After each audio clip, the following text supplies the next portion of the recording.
ഞാൻ Thelhath royal custom motors Kavanoor Malappuram ജില്ല. ഞാൻ ഇന്ന് കാണിക്കാൻ പോകുന്ന ഒരു BS6 350 വണ്ടി ഒരു കസ്റ്റമർ 1.5 ലക്ഷം രൂപ കൊടുത്തിട്ട് എടുത്തു കൊണ്ടുവന്ന വണ്ടിക്ക് ഒരു പണി കിട്ടിയതാണ്. ഞാൻ ഇതിന്റെ മുന്നേ വീഡിയോയിലൊക്കെ പറയാറുണ്ട് ശ്രദ്ധിക്കേണ്ട കാര്യങ്ങളൊക്കെ. അപ്പം ഇതൊക്കെ വെളിയിൽ നിന്ന് പണി എടുത്തിട്ട് പേസ്റ്റ് ഒക്കെ ഇട്ടിട്ട് ഒരു കാരണവശാലും ശ്രദ്ധിക്കുക, ഒരു കാരണവശാലും നമ്മൾ ഈ പാക്കിങ്ങിന് പേസ്റ്റ് ഉപയോഗിക്കരുത്. കാരണം ഇവിടെ പേസ്റ്റ് ഉപയോഗിക്കരുതെന്ന് പറയാൻ കാരണം, ഇവിടെ ഒരു ഓയിൽ പമ്പിങ് ഹോള് വരുന്നുണ്ട്. ഈ ഹോള് ബ്ലോക്ക് ആയി കഴിഞ്ഞാൽ മുകളിലേക്ക് ഓയിൽ പമ്പിങ് ഉണ്ടാവില്ല, ടാപ്പറ്റ് ഡ്രൈ ആവും, ഹൈഡ്രോളിക് ടാപ്പറ്റ് ഡ്രൈ ആവും, ടാപ്പിന്റെ സൗണ്ട് വരും, റോക്കറിന്റെ തേയ്മാനം വരും.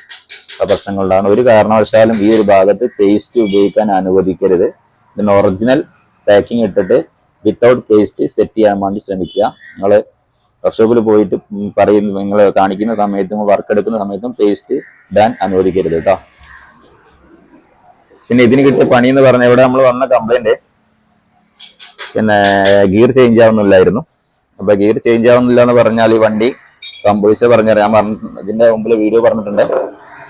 ഈ ക്രാഷ് കാർഡ് ഇപ്പൊ ഇത്രയും ഒരു heavy crash card, single bar crash കാർഡാണ്. ഇത്രയും ഹെവി ക്രാഷ് കാർഡ് ഈ രീതിയിൽ ബെൻഡ് ആയിട്ടുണ്ട്. അപ്പം പാവം കസ്റ്റമർ മനസ്സിലായിട്ടില്ല, ഈ ഇത്രയും രീതിയിൽ ഒരു ഹെവിലി ക്രാഷ് കാർഡ് ബെൻഡാണ്, വണ്ടി ആക്സിഡന്റ് ആയാൽ മാത്രമേ ഈ രീതിയിൽ ബെൻഡ് ആവുള്ളൂ. അപ്പൊ ആ രീതിയിൽ ചേസിന് ചെറിയൊരു ബെൻഡേ ഉള്ളൂ. കാരണം ഇവിടെ ചെറിയൊരു വേരിയേഷൻ കാണിക്കുന്നുണ്ട്, ചെറിയൊരു ചേസിന് ബെൻഡ് ഉണ്ട്, അത്ര പ്രകടമല്ല. പക്ഷെ എന്നാലും ഇവർ കിട്ടിയത് ഗിയറിന്റെ ലിവറിന്റെ ഭാഗത്താണ് വണ്ടി തട്ടിയതെന്ന് തോന്നുന്നു. അപ്പൊ ഗിയർ ലിവറിന്റെ ഭാഗത്ത് വണ്ടി തട്ടി, ആ ഒരു ലോഡ് ഗിയർ സെലക്ടറിന് വന്നു. അപ്പൊ ഗിയർ സെലക്ടർ പാതി പൊട്ടിക്കിടക്കുകയായിരുന്നു. ആ പാതി പൊട്ടിയ രീതിയിലാണ് അയാൾ വണ്ടി ഓടിച്ചു, വണ്ടി എടുത്ത് കൊണ്ടുവന്നു. കുറച്ച് 2-3-4 ദിവസമൊക്കെ വണ്ടി ഓടിച്ചു. വണ്ടി എടുത്ത് കൊണ്ടുവന്ന് ഗിയർ മാറുന്നില്ല എന്ന് വണ്ടി കൊണ്ടുവന്നു. അപ്പം ഇത് പാതി പൊട്ടിക്കിടക്കുകയായിരുന്നു. അപ്പൊ ഇതാ ഈ സാധനം പാതി പൊട്ടിക്കിടക്കുക ഗിയർ സെലക്ടർ. ഈ പൊട്ടി എന്നുള്ളത് വെളിയിലേക്ക് വന്നിട്ടില്ല, ആ പൊട്ടിയിട്ട് ഇവിടെ ഇങ്ങനെ കിടക്കുകയാണ് സാധനം. അപ്പൊ ഇത് റണ്ണിങ്ങിൽ വേറെ താഴ്ന്ന ഗിയറിന്റെ വീലിന്റെ ഉള്ളിലേക്ക്, ടീത്തിന്റെ ഉള്ളിലേക്ക് കയറി കഴിഞ്ഞാൽ ഗിയർ വീല് പോകും, ഒക്കെ മൊത്തത്തിൽ പ്രശ്നമാവും. അതുകൊണ്ട് ഭാഗ്യത്തിനാണ് സംഭവിച്ചില്ല, നമ്മൾ അയക്കേണ്ടി വന്നു. അപ്പോൾ ഇത് താഴോട്ട് വീണിട്ടില്ല, താഴേക്ക് നമ്മൾ നോക്കി ഒരു രീതിയിൽ എടുക്കാൻ പറ്റാത്തതുകൊണ്ടാണ് നമ്മൾ ഇത് അയച്ചത്. കാരണം അത് മുകളിൽ തന്നെയാണ് കിടക്കുന്നത്, എവിടെ കിടക്കുന്നത് കാണാനും പറ്റിയിട്ടില്ല. അങ്ങനെ ഇത് അയച്ചു. ഈ ചെറിയ നിസ്സാര കാര്യത്തിന് വേണ്ടിയിട്ട് ഈ സാധനം നമ്മൾ എഞ്ചിൻ അയക്കേണ്ടി വന്നു.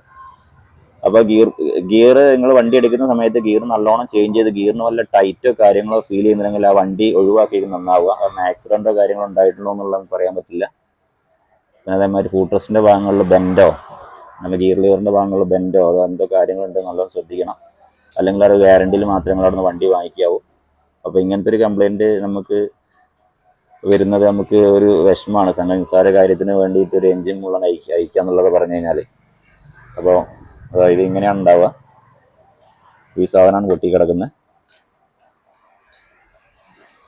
വണ്ടി എടുക്കുന്ന സമയത്ത് ഗിയർ നല്ലോണം അപ്പും ഡൗണും ചെയ്തിട്ട് ഇത് ഗിയറിന് ടൈറ്റോ കാര്യങ്ങളോ വല്ലതും ഉണ്ടെങ്കിൽ അത് ശ്രദ്ധിക്കുക. അങ്ങനത്തെ വണ്ടികൾ പിന്നെ നോക്കിയതിന് ശേഷം, നല്ലൊരു മെക്കാനിക്കുകൾ നോക്കിയതിന് ശേഷം മാത്രം വണ്ടി എടുക്കുക.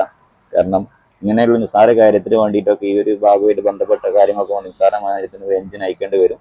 അപ്പൊ നല്ലൊരു തുക നിങ്ങൾ കയ്യിൽ നിന്ന് ചെലവാകും, അത് ശ്രദ്ധിക്കുക.